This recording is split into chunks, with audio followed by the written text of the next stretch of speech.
Hello, everyone, and welcome to Time Fast.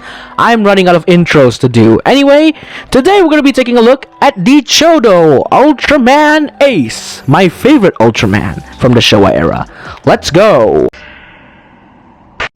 Now, first and foremost, this figure is smaller than SH Figure Arts, and if you don't know how small it is, take a look at his other videos or wait for the size comparison in this video if you want to know how small it is. Now, what I have done to this figure is I have painted the back of it so it's not gonna be like this out of the box or out of the packaging wherever you find it, because this figure in particular is an older line of Chodo. There is the newer Ultraman Ace, but I don't have that, so I found the older one, which is cheap, that I got it online. So let's talk about the articulation. The head can move up and down on a ball joint, very limited, can swivel.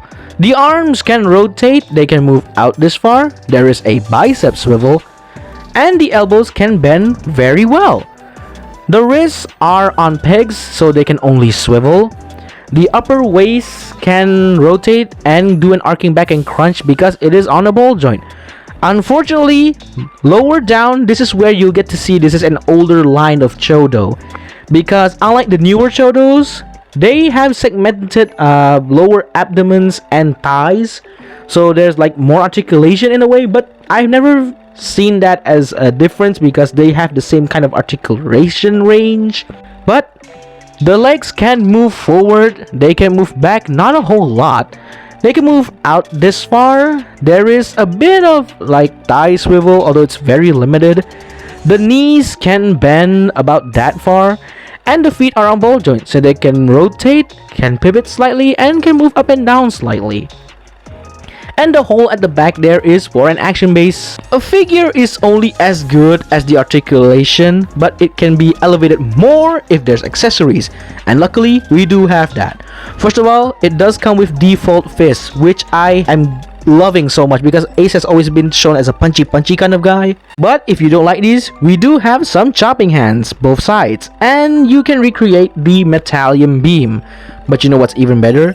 You get a separate Metallium beam effect, and that's looking very good. Simple, just like the other hands, plug it in, and there you go.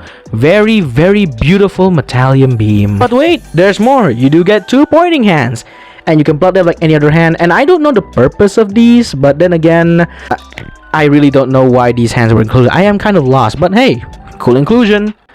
And let's not forget the best accessory, which is the Ultra Q, or Space Q, I'm sorry.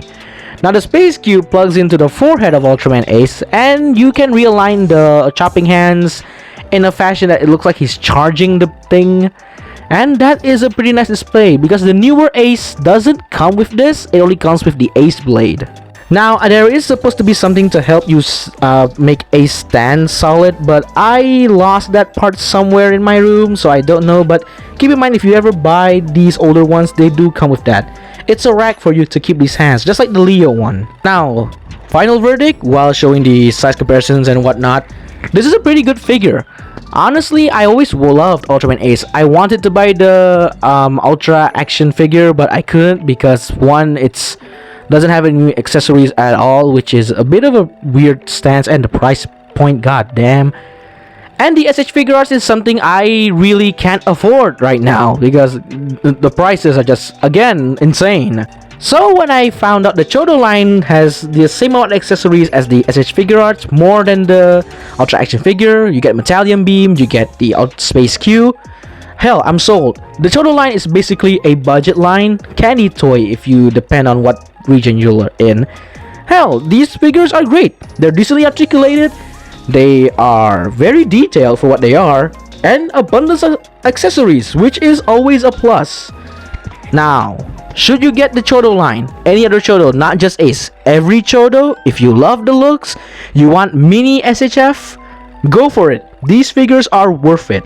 Just don't pay like 70 ringgit or 60 ringgit for one figure.